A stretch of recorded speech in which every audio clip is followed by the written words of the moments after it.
Welcome to GRIDnet. Very excited to have you on the air with us. So be sure to participate in the chat room, share your opinions and comments with us.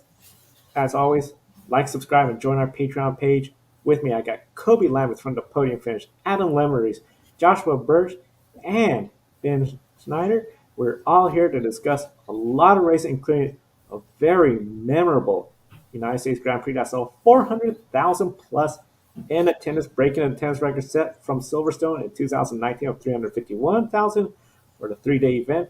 And boy, was everyone treated to a race. Yeah, you're right, Joe. That race was definitely a treat. The highly anticipated United States Grand Prix saw the newest chapter in the Hamilton versus Verstappen rivalry written. Despite pole position, Max Verstappen lost the lead to Hamilton, heading uphill into turn one. Red Bull used the undercut strategy on Hamilton's lead. Then again, Max pitted. Lewis stayed out longer for fresh, hard tires. This set up the chase. Lewis 8.1 seconds behind with 20 laps remaining in the U.S. Grand Prix. But in the end, despite being near the DRS zone, no DRS activation for the Mercedes driver, and Max Verstappen got the win. But oh boy, Lewis really put the pressure on Max, and he held up. Hamilton finished second and got the fastest lap. Max Verstappen extends his championship points lead over Hamilton to a 12-point advantage, entering Mexico City in 2 weeks' time. First question of the night: did Max Verstappen make a huge statement by getting the win and keeping his composure in the closing laps under pressure from Lewis Hamilton? Absolutely. First of all, I gotta say it was pretty cool to see a record attendance this weekend at certainly the Americas in Austin, Texas. In the 71 years history of Formula One, I never thought I'd see that, but 400,000 people attended. It'll be a weekend that Formula One fans across the world will never forget. And this win today absolutely put a statement for Max Verstappen. In a couple weeks' time, Formula One goes to Mexico City, and it's a track where we all think Max is going to win.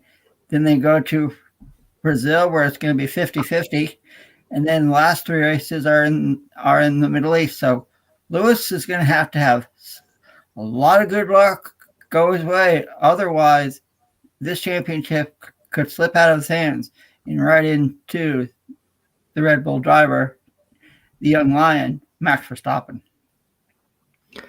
I've got to say, it's so frustrating looking at those point standings, seeing how many 0.5s we have with the half points debacle we had at Belgium. I don't think I'm going to get over that. But in terms of today, absolutely a statement by Max Verstappen. Looking at the strategy, I thought Mercedes kind of made a blunder early in the race, but then there towards the end, it looked like maybe they had a shot to get Max back and get Lewis the victory and overtake him in the points championship lead. And instead, Max is able to hold on and extend it a little bit further. So, I think it's absolutely a statement win. Gives Red Bull that little bit more momentum over Mercedes. And in a championship that is so close, I think they were talking on the post race on Sky Sports, like interviewing Christian Horner, saying, could this be the defining moment of a championship, that Max was able to hold off Lewis today? And, I think Horner said it best, every moment contributes to that, but this certainly plays in the Red Bull's favor, and it could be the difference given how close this championship battle has been all year. I have to agree with my colleagues here, because I definitely agree that this race was a turning point in the championship. As we were discussing yesterday, Mercedes had to have won here in order to stand a chance going into Mexico and Brazil, arguably Red Bull favorite tracks. Hamilton had a perfect start. He raced with Verstappen. We thought they were going to make contact. They didn't. They avoided it. But Verstappen did a perfect strategy. As Megan was saying in the commentary as well on the watch-along, it was the perfect strategy to put Perez into third place with Verstappen in the lead. That way, they had a sandwich around with Hamilton stuck in the middle. Ironically, you have ham in the middle of a sandwich. But it was fantastic as well, because now Verstappen, 12 points ahead. He's doubled the amount of points he's got in the standings going into Mexico. Arguably, he's going to win there. The Mercedes car doesn't like altitude. Red Bull does. It's going to be, I think, after Sao Paulo as well. Sao Paulo going into Qatar, where we could see Hamilton really start to grasp his section back towards the championship. Last 2 races, in Saudi Arabia and Abu Dhabi is anybody's guess. To touch on what you said about the biggest ever fan attendance, it has broken a record set by the 1995 and 1996 Australian Grand Prix as well. They were 380,000. Today across the weekend, the highest Grand Prix attendance over the whole race weekend ever, 400,000. That is the 2001 United States Grand Prix. The highest ever on race day, 250,000. Can anybody guess where that is? The 2000 United States Grand Prix at Indianapolis. They had the highest race attendance over the weekend and the highest race ever attended on race day as well. Good record for America, and it puts Formula One in great light going forward with the Miami Grand Prix joining the calendar next year. Yeah, definitely. We're really looking forward to having the Miami Grand Prix next year, a second Formula One race in the U.S. And going back to the question, I think Max Verstappen, today's performance was a huge statement. I was very impressed with Max there at the end because of all the experience Lewis Hamilton has in years over Max Verstappen in comparison to Max Verstappen. And I was wondering if Max was going to keep his composure or if he would be forced to make a mistake like we saw Chase Elliott, Kevin Harvick at the Roval when Harvick made the mistake and cooked it down into the turn one wall. But Max did not make a mistake. He wasn't rattled by the 7-time Formula One world champion. And it really shows how much Max Verstappen has grown as a driver over the years. And I truly think that he's in the position to potentially have the upper hand over Lewis in those closing races of the season. And here's a crazy stat. This is only the second time since the infamous clash at Silverstone that we've had a Max versus Lewis battle that doesn't involve a grid penalty, crash damage from hindering one car, or both drivers crashing out of the race. When it comes to the straight on-track battle, no penalties nor contact, is Verstappen the hands-down favorite in your opinion? Of course, yeah. I'm going to have to say, Max Verstappen, he has put on overall some dominant races, and we saw it again today in Austin. The Red Bull teams right now have the upper hand over Mercedes. Max finished first, and his teammate finished third today. So, yeah, Max Verstappen it does have the upper hand right now, and Lewis Hamilton needs he's going to have some good luck the rest of the year. Overall, Max Verstappen, a clear favorite right now to capture the Formula One World Championship.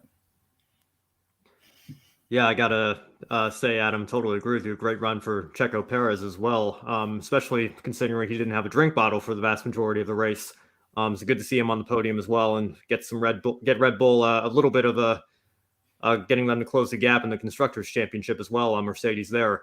In terms of a favorite for this championship, I think we've said it consistently on this program all year. It's just so close. Obviously Max has the lead right now, so you'd have to think, just mathematically he's the favorite, considering he has more points at this moment. But, who's to say Lewis doesn't go shock us all in Mexico, a track that has historically favored the Red Bull, maybe a little bit more than the Mercedes, and go win there and reclaim or maybe not reclaim the lead because he's 12 points down now, but eat away at Max's advantage and, close back up again. It's just been so close all year. So I think if you had to pick a favorite right now, you see on the standings right there, obviously, mathematically, the favorite at this point is Max Verstappen. That being said, this title battle has been so close all year that I still don't feel comfortable picking a true favorite at this point in time, even though there's only 5 races to go. Yeah, I really think it's anyone's game at this point. Hamilton or Verstappen, whoever comes out on top will definitely be a deserving season-long drivers world champion. And Josh, you talked about the new record we saw, over 400,000 race fans at COTA over the weekend, and today's battle treated over 140,000. Really cool to see Formula One taking off in America the way that it is, especially after the Netflix series that most people are familiar with, Drive to Survive. And next time, Mexico City, the high altitude, expected to be Red Bull's advantage for the win. If Max, well, let's speak hypothetically. Let's say Max wins the Mexican Grand Prix, and then even if only an 18-point lead, assuming Hamilton takes second in the scores fastest lap, will Max have one hand on the championship by then, or still too much racing left in this season to say?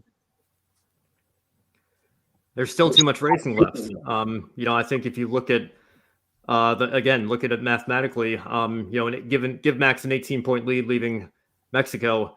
There's 4 rounds left. Lewis is still in control of his own destiny. We've seen how close it is this year. It's very unlikely he could go out and win all 4 races. But if he were to do that, there's nothing Max could do, and Lewis would be the world champion. So, I think the only way you can say, driver X has one hand on the championship at this point is if they have a 27-point lead going into Abu Dhabi, and they clinch it around early, because otherwise, we saw it at Silverstone this year. All it took was a little bit of contact between Verstappen and Hamilton. Max falls out of the race. Lewis goes on to win the race. That's a full race advantage swung in Lewis's favor. The way the season has gone, I'm not comfortable saying anybody has one hand of his championship until it's absolutely mathematically settled. Yeah, I completely agree with you, Ben, as well, because it's very much too early. We've still got effectively Bahrain to Monaco left. 5 races as well. Right at the beginning of the season, that was the first 5. Do you remember how much action we had packed into those as well? How much drama and championship challenges we had? There's still too many races to go. And we're going to races now as well at the end of the season where reliability starts coming into factor as well. We already know Bottas has had to take a second segment of his internal combustion engine and the whole power unit changes as a rumor. Hamilton could have to do the same thing as well. Is Verstappen good to the end of the year? He's lost 2 power units. So with crashes at Silverstone and at Monza, Verstappen's come off worse every time him and Hamilton have come on the track together in contact. So it's too early to call. Ideally, I would agree with you, Ben, as well. If there's a big gap going into the last race, then we start placing bets who's got one hand on it. But personally, I can see this starting to look like it's going Verstappen's way. I think Verstappen's going to win in Mexico. I then think Hamilton's going to win in Brazil as well. And as soon as Hamilton does that, it's going to start coming back together. 5 races left is an eternity in Formula One. Remember 2010, 5 races left. We had 5 drivers in the hunt for that. That survived until the last day as well.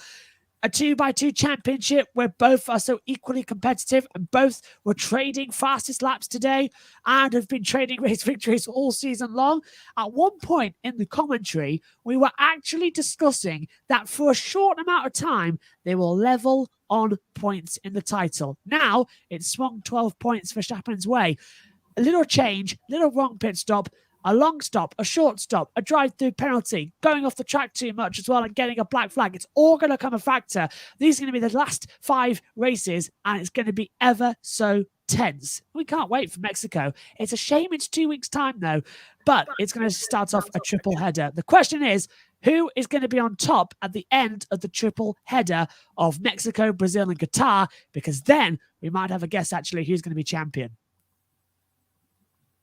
Yes, it's going to be very exciting in Mexico, 2 weeks' time. And I'm actually really upset that the Mexican Grand Prix is taking place on the same day and the same time as the NASCAR Cup Series Championship, because I know where my journalistic responsibilities are going to be that day. But the 2021 United States Grand Prix in the record book now, while everyone talks about the battle up front, we also saw a thrilling battle between McLaren and Ferrari, elbows out at times physical between the 4 drivers. Ferrari is 3.5 points behind McLaren. This battle is far from over. Really thrilling for all the U.S. fans at COTA standing up, screaming in delight, and we'll follow this championship battle to the very end here on GRIDnet. And now we'll shift gears a little bit to MotoGP, where the season isn't over, but the championship was all wrapped up earlier today. Championship wrapped up in dramatic fashion today. A thrilling race that we saw, and the championship got claimed as the second championship in the grid ranking to be decided, but the first out of any of the series so far where it was claimed before the season ended in the race. We'll get to Fabio Quartararo, but first we have to discuss the race itself. Marc Marquez flexing his muscles, including after the race, showing he's back because he dueled with Pecco Bagnaia, who started on pole after an impressive qualifying day. But at the end, with 5 laps to go, Pecco Bagnaia went down. He, along with Jack Miller and Jorge Martin with the hard tire, crashing out. It was just something else. And Joshua, have to ask you, did Marquez force Bagnaia to make the mistake, and should have Bagnaia just settled for second place? Yeah, I think Bagnaia falling off the track was the pressure for Marc Marquez. And I'm going to bring in the commentator I had with me for that race, which is Megan Birch, alongside me as well. Megan, we were commentating that race, and we were discussing actually a few laps before. Oh, Bagnaia is going to fall off. If there's a crash happens here, Marquez will take a win in that lot. And then it actually happened. Yeah, we it were was talking shocking. about how this, like, if like Quartararo crashed, and then it's like, oh, it would be fun to see whether Bagnaia could make it into, like, put it into one of the further 27 races. points and then 21 points would the gap would have been, yeah. So a few laps later, that happens. Yeah. And it is just like, oh. Yeah, there we go. Championship wrapped up. Yeah. So Bagnaia falling off as well. We look back at it. It didn't come as a surprise. He had a few moments as well where he was dropping the bike every now and then. The front tires were starting to go. Still don't know what happened to Oliveira, yeah. or Luca Noah. That's another thing as well. Oliveira fell off at exactly the same corner. So I'm wondering if there was some sort of moisture on the circuit, because it was the same part where Jack Miller fell off earlier on the race. So if Miller dropped something on the track and Bagnaia just fell over it later on as well, it did catch me by surprise as well. Bagnaia was in a position where the title would have gone down to Portimao. The gap would have been 27 points. It became 68 overall as well. So overall, I definitely think Marquez did pressure Bagnaia into the mistake, but it was a mistake that both me and Megan predicted would happen. And Megan as well, with Bagnaia, he was a gentleman with just going up to Quartararo and saying thank you. Congratulated him. I like to see that when it comes to sports. It's like, it's good to see just like a good teamwork thing. Absolutely. Definitely got to agree with you, Megan. Seeing Dad this morning, Pecco Bagnaia, Jack Miller, and the team boss. We saw the team boss of Ducati fall down on his hands and knees as soon as he saw Pecco go down, and he was there to congratulate him. We could definitely use more of that in sports. And one of the big things, when I was looking, pick a winner, we all picked Pecco, and I did say he would have to make a mistake. Unfortunately, that's what happened, but would that allow Fabio Quartararo to take the title with his fourth place finish? So now we bring in everybody from here in the Grid Network. Of course, we got a new MotoGP World Champion, Fabio Quartararo. Several wins, looked very dominant, but then we saw Pecco coming towards the end. But here's the thing, while Marc Marquez battling Pecco Bagnaia was a big help for him, next year, though, Marc Marquez, he's not going to be helping at all. He's going to be really contending against Fabio Quartararo for that championship. Starting with you, Adam. After last year's collapse from the points lead to fall out of the top 5 to today climb from 15th to 4th to get that championship, is Quartararo in a better position to repeat as a world champion compared to Juan Mir when he won it 1 year ago?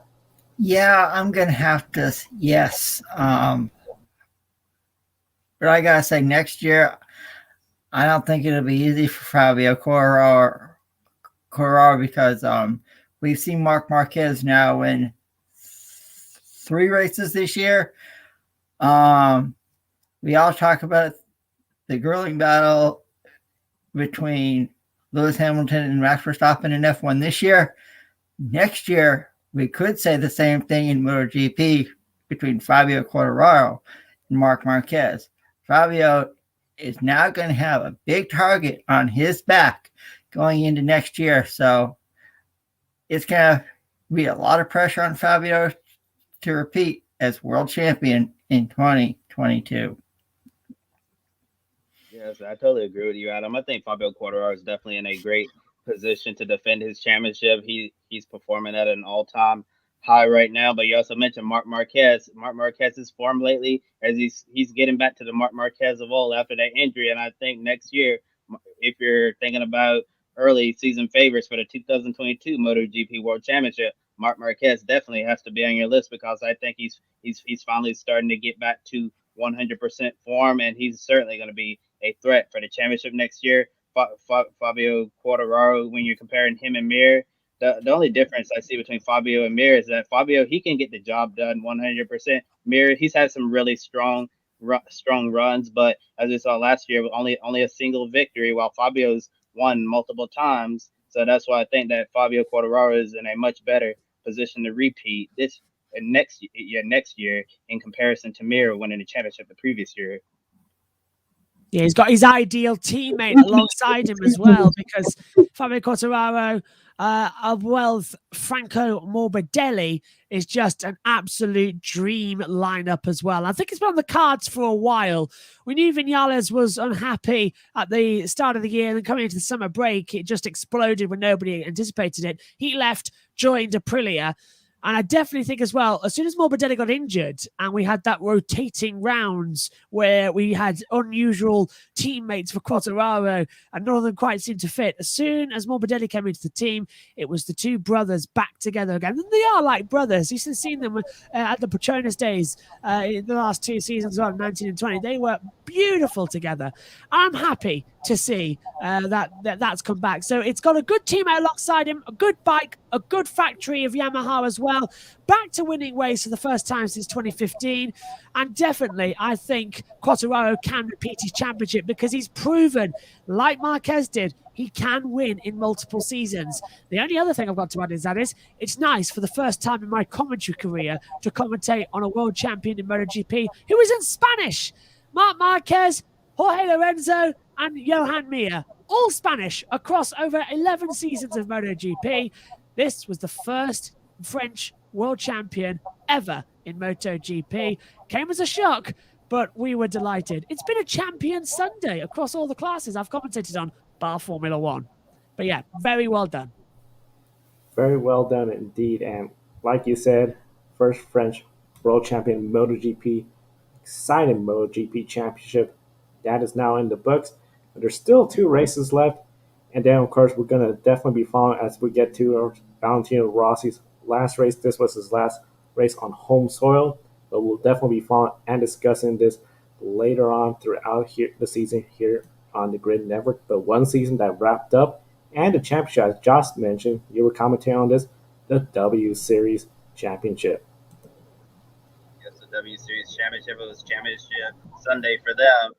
And with their season coming in, the doubleheader at COTA, Jamie Chadwick, just like Joe predicted, made the clean sweep with 2 race wins. Yesterday started second, today on pole, amazing start. And we almost thought she had jumped it, but no foul there. However, she dominated the day, and Alice Power, championship rival, had to race hard to gain positions, but couldn't challenge Chadwick on either day. With W Series champion, do you think it's time for her to take that next step and get an opportunity to race in another series like FI Formula 3, FI Formula 2, or even the Indy Light Series here stateside, since she's earned 15 super license points plus a 10 from last year, 25 total for her?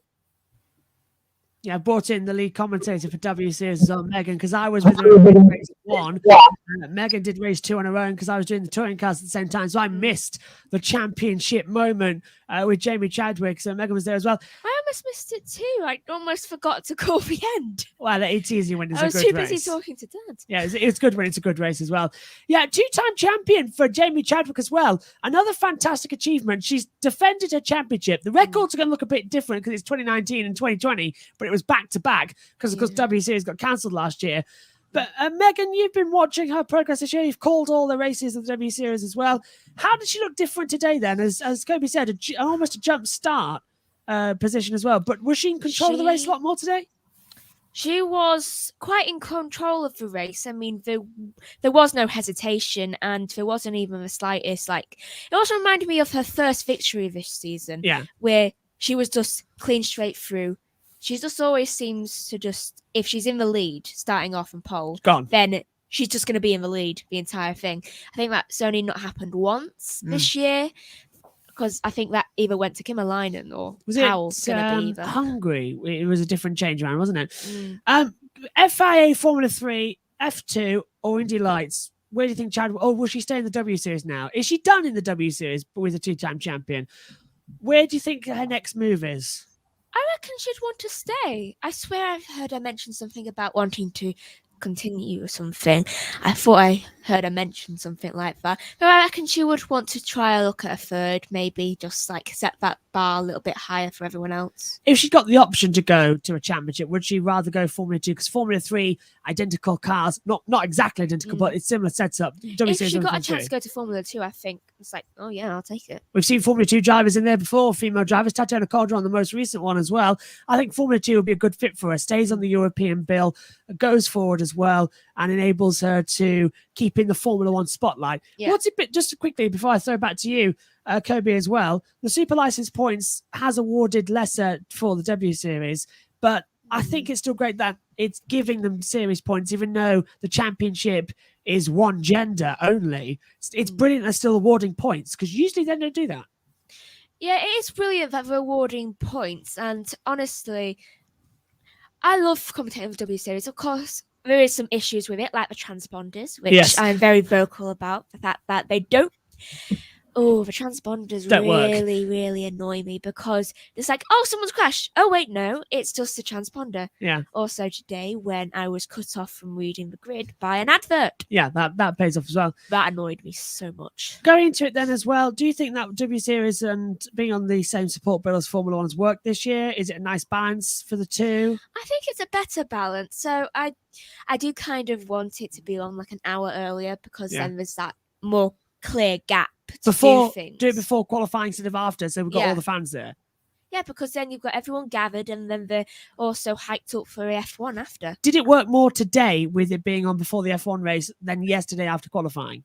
Was there, because I looked like there was more fans there already. There was more fans there, and I think it's because after it being on after qualifying, the fans are tired. They've spent an hour, sometimes in the rain, just watching the cars go around, and it's great, and it's adrenaline fueled. And after that, they 40 come minutes down, waiting, yeah. and they're just like, oh, yeah, I enjoy this, but I'm not going to pay attention as much, even though it's a race. Yeah, brilliant. That's our thoughts. Back to you. Yeah, well, Josh, I don't have really too much to add, but I have been following Jamie Chadwick's career, particularly when she got signed by Williams as a development driver, which I think is thoroughly deserved. That team is very lucky to have her. I feel like the whole point of the W Series was a little bit controversial. I remember Pippa Mann in particular wasn't too excited about the idea, considering this is one of the few sports where men and women historically have not been separated by gender when it comes to a level playing field.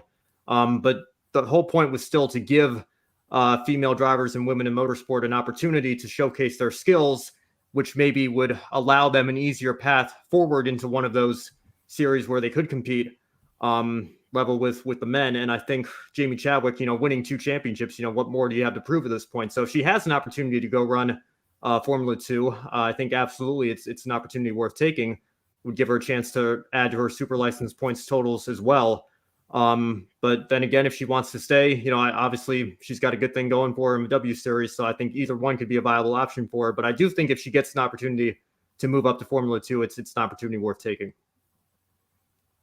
Yes, if she has an opportunity to go to Formula 2, I think it'll be a great opportunity for her, having her and Logan Sargent and Jamie Chadwick and Logan Sargent in Formula 2 next year. I think that will make a really good team. And Williams definitely has some very talented academy drivers on their hands. And the battle for the championship entering had Jamie with one hand on the trophy, while the battle for 8th entering today had 5th through 16th place, competing to get in or to stay in the top 8. We only had one driver in the top 8 before the final race dropout, and that was Irina Sidorkova, who didn't get to race because visa issues sidelined the young Russian driver.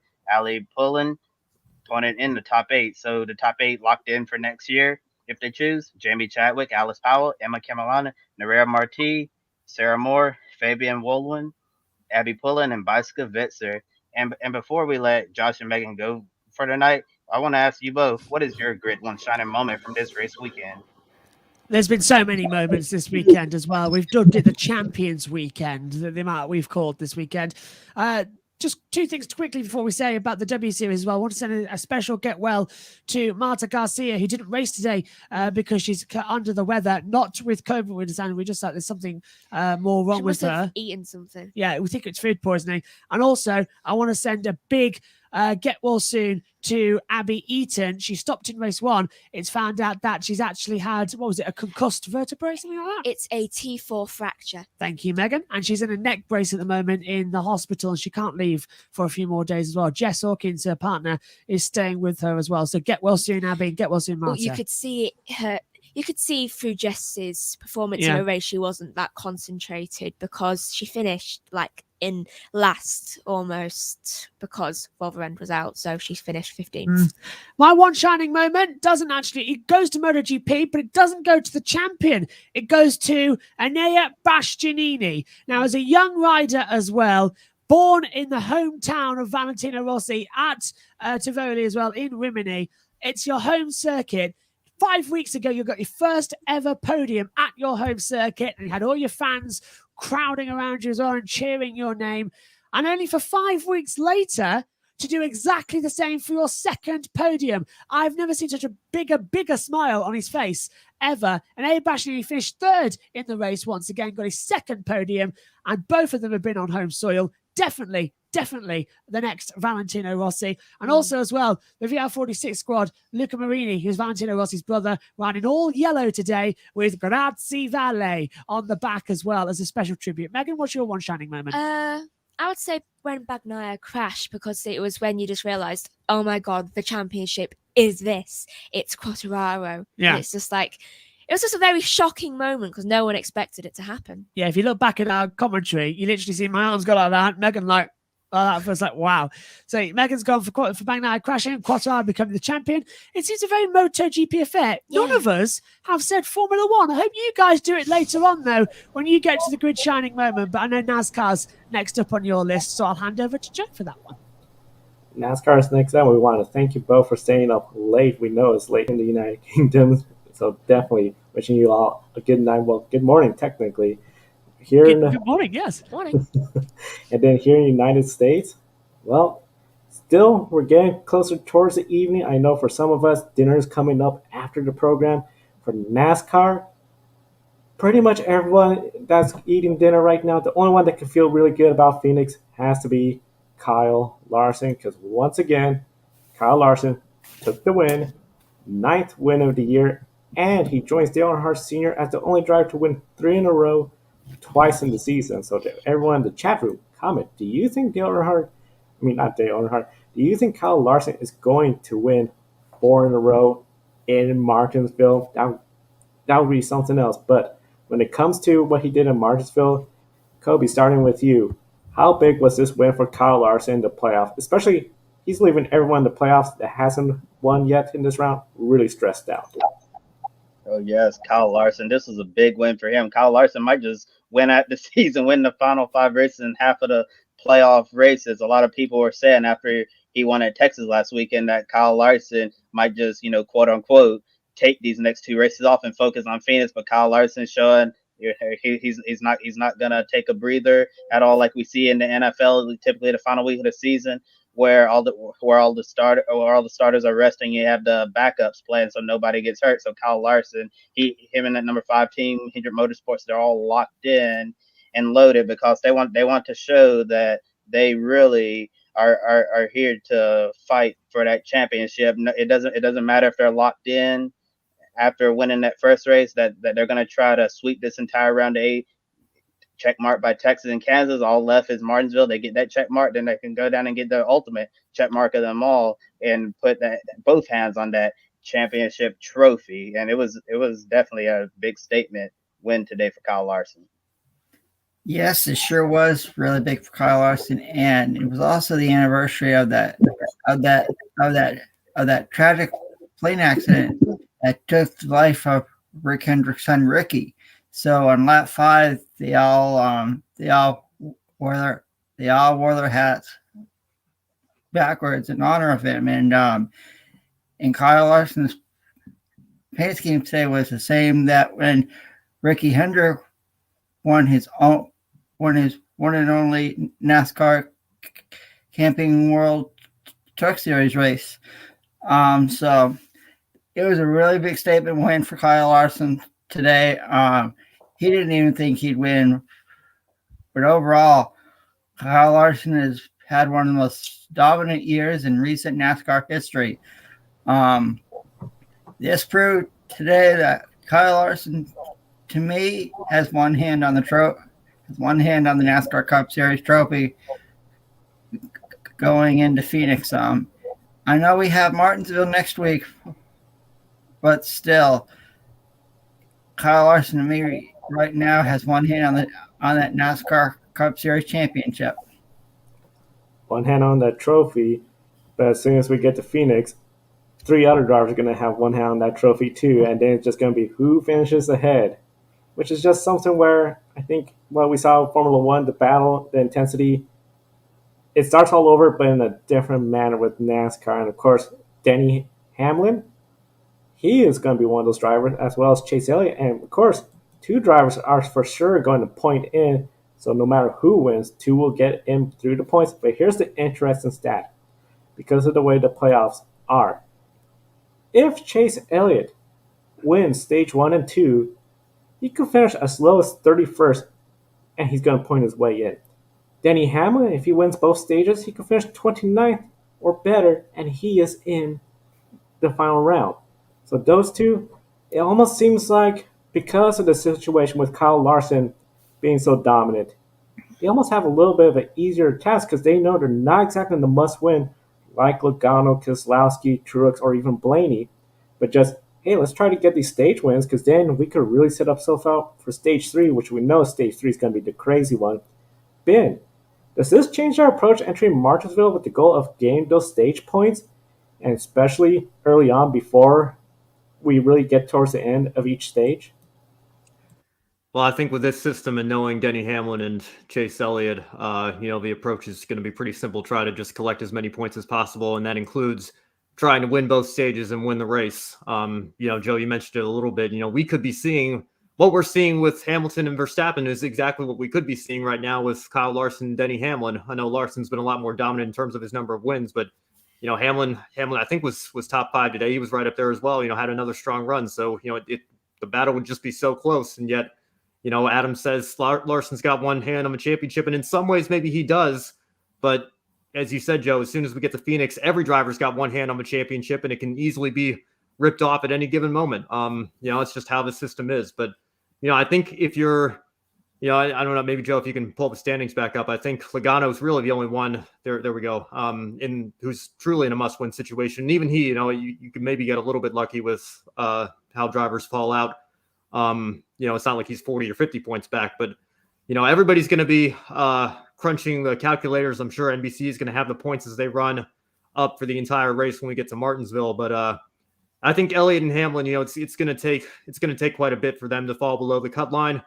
Depending on how the first two stages go, maybe not as much, but I think they've got to be feeling relatively safe. Maybe not as safe as, say, Cindric and Allmendinger in the Xfinity Series playoff standings right now.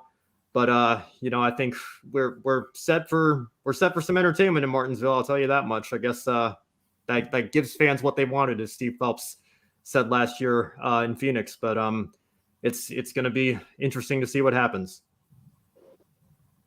Yeah, I'm sure 8 out of 10 fans are really going to like what they're seeing next week at Martinsville. It's definitely going to be a barn burner. And if any of you haven't bought your tickets yet, I definitely encourage you to do so because Martinsville is definitely a classic short track on the NASCAR calendar.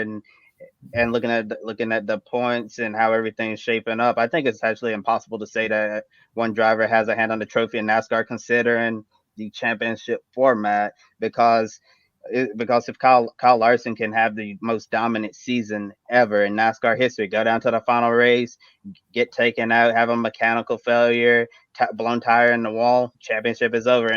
And considering everything Kyle Larson has accomplished this year and what has truly been a historic season for him as a driver, I don't know how you explain it 10 years later in the records book when you have newer NASCAR fans looking at it and be like, how did this guy win this many races and lose the championship? And then you have to try to sit down and explain it to them and an overall point situation. I think at this point, everybody certainly has to be in a must-win situation. It doesn't matter if you're Blaney 1 point out, Truex 3 points, Keselowski 6, Logano 26, or even safe by 1 point. I think the only drivers that can feel a little bit better about making it to Phoenix has to be Chase Elliott in second and Denny Hamlin. All they have to do really is have good stage finishes, stage 1 and stage 2, and I think they'll be perfectly fine. But everybody else 4 through 8 is going to be a dogfight, and they're going to have to go out to Martinsville, probably win the race because it's going to be absolutely chaotic, and it would not surprise me in the post-race scene if we see tempers flare.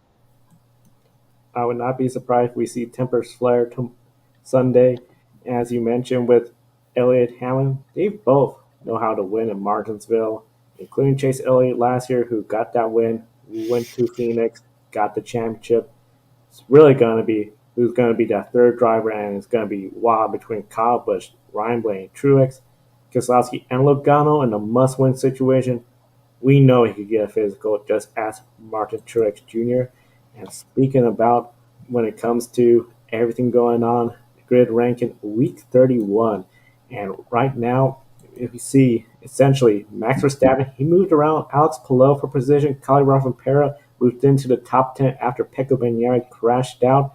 We still have a lot of races remaining because the Supercar Series will be back in action next weekend. So Shane Van Gisbergen going to finally defend his top spot in the grid rankings. Going to be really interesting to see because they have 3 races. Be sure to tune in to Grid tonight, where we'll start off with pick a winner there, since they will be racing essentially early before we go on the air for Grid Live pre-race. It's going to be a very exciting weekend, I believe, and we're definitely going to be very encouraged to see who's going to win that championship and just to see them back on track again. That's right, Joe. And now it'll be really cool to see the supercars back in action after the long COVID-19 pandemic break in Australia. I know all the fans down there are looking forward to it. I know all the fans across the globe, including myself, are looking forward to it. So, but now it's time for our Grid One Shining Moment of this fabulous and awesome motorsports weekend. I'll start with you, Kobe. What's your Grid One Shining Moment? My grid one shining moment definitely has to be Martin Brundle. That grid walk was A+. I absolutely loved it. That was class entertainment right there. Trying to interview Megan Thee Stallion, Serena Williams. Seemed like they weren't really interested in talking. Well, not necessarily them. Maybe their entourage, bodyguards around them. Really nice to see Roy McIlroy, Shaq, Chris Bosh. Whenever Formula One comes to America or Monaco or anywhere around the world, you always see celebrities flock to those events. So it was really cool to see those celebrities at the track. And Martin Brundle grid walk, that was some really good pre-race entertainment. And Daniel Golson on Twitter actually gave Martin Brundle a new nickname, calling him Martin the Brundle, making fun of his attempted grid walk interview to talk to rapper Megan Thee Stallion. So Martin Brundle, thank you for making my Sunday worthwhile. For me, sticking with Formula One, I have to say the Formula One race weekend is my shining moment. 2005, I still remember that farce of a race in the United States Grand Prix at Indianapolis. And that just destroyed Formula One in the United States. He even left for a while. Here comes Circuits of America. A big gamble on this track. But this track, in my opinion, is one of the 3 iconic tracks in the United States because it's the only track in the last few years to host IndyCar, NASCAR, Formula One. It has hosted supercars. It hosts MotoGP. Yes, they're going to talk about repaving it, especially the bumps for the MotoGP. But today, delivered some great racing. And then the crowd, it was just amazing to see that. And we're still a lot of other races we have seen here that I haven't even talked about, like the Supercars, IMSA, and World Endurance Championship. I think the future is bright for Circuits of America. It is bright for Formula One. And I think this really starts to justify some of the people questioning, can Formula One have 2 or maybe 3 races? I think today was a vindication that yes, it can. And for my Grid One Shining Moment, I gotta give it to Daniel Ricciardo. And for those of you who don't know the situation, Zach Brown of McLaren, he told Daniel Ricciardo that if he had a podium finish, he would get to drive the late great Dale Earnhardt Sr.'s number 3 Wrangler Chevrolet. Well, it did happen on Saturday, and it was like Daniel Ricciardo felt like a kid on Christmas morning. It was really cool to see, and he even got a tweet after from Dale Earnhardt Jr. saying thank you for doing that. it was really cool to see. And maybe one day we'll see Daniel Ricciardo compete in a NASCAR Xfinity race on a road course. I think that'd be kind of cool to see. I don't know which road course he would pick, but overall, Daniel Ricciardo driving Dale Earnhardt Sr.'s number 3 Wrangler Chevrolet has to be my grade 1 shining moment of this motorsports weekend. You've got to go into the archives to find it, but Dale Jr. did tweet a handful of years ago that Daniel Ricciardo has an open invite to drive a junior motorsports car. Yes, he sure does. On a road course at any given time he wants to, anytime his schedule allows it. So I'm sure Ricciardo, maybe not while he's still actively racing in Formula One. It might be kind of difficult for him to do that, but I say that Alonso ended up coming over to the States to do the Indy 500 one year. So, who knows what's going to happen, but I think Ricciardo's keen to take him up on that offer at some point. You all have said Formula One, and that's great. I totally agree with you. Just a fantastic race weekend at COTA. I want to shed a little bit of spotlight on the ARCA series. I usually try to do that when I have the opportunities to on this program. First, I want to give a call to Ty Gibbs, won the Xfinity race and the ARCA championship this weekend. So a great weekend for him, and looked like he was set to win the ARCA race as well. But Nick Sanchez and Rev Racing stole it from him at the last minute. So great to see him in a season that's absolutely been dominated by Ty Gibbs and to a lesser extent Corey Heim of Venturini Motorsports as well. To see Sanchez get the victory to close out the year, a great momentum booster for Rev Racing. Roger Caruth's got some good things planned for next year as well. So good to see some young drivers continuing to develop in the ARCA series, and Ty Gibbs in particular. What a season he had, and he's going to be a force to be reckoned with for a long time to come, I think. Yes, it's definitely going to be a bright future for those Rev Racer drivers, Nick Sanchez, Roger Caruth, especially both of them coming back next year to run full-time in the ARCA Menard season. Roger, he ran ARCA East this year, is going to be stepping up to ARCA National, and he's also going to be running part-time in the NASCAR Xfinity Series for Tommy Joe Martin and Cesar Baccarella's operation. Oh my God. Oh yeah, it's Alpha Prime Race, and that's the name of the team. I almost forgot it. And Nick Sanchez, the newest winner in the ARCA Menard Series, he's also going to be running a part-time schedule in Xfinity as well with BJ McLeod Motorsports. So a full season ARCA, part-time Xfinity. Those are 2 young drivers who I expect will be around in stock car racing for many years to come. Unfortunately, we're all out of time for tonight. I want to remind all of you to please like and subscribe to Grid Network here on YouTube, and you can follow us all over social media. We have Twitter, Facebook, Instagram, and TikTok. We encourage you to visit our Patreon page so you can join your name on the list right there on the screen. Join Colin, Mark, Deschelle, and Robin for investing in our team, and we greatly appreciate your support through Patreon. Check out Paw Bless for dog leashes, clothing, and accessories for dogs of all sizes. Remember, 10% of your purchase go towards helping homeless, sick, and rescue dogs. Also, visit public.com, the stock market social media home. The link below and referral code will give you $5 to invest immediately. Public.com will allow you to connect with your friends. You can make new friends and use tools to learn how to invest in the stock market. And next time Grid Network's on there, Wednesday night, it'll be Adam and I for a brand new episode of Grid Tonight at 7:30 p.m. Eastern Time, 4:30 Pacific. For Josh and Megan Birch, Ben Snyder, Joe Samnagel, and Adam Limerick, I'm Kobe Lambert from the Podium Finish. Thank you for watching, and we'll see you next time. Don't be an anonymous investor. Join the stock market social media platform, public.com. Invest any amount of money and share with friends and new friends. Discover new opportunities, such as new companies and potential business partners, and useful tools for beginners, and share your experience with friends on public.com. Link in the video description gets you $5 for being a Grid Network viewer. Use the referral code GRIDnet for your free $5 to invest. Start investing and networking on public.com.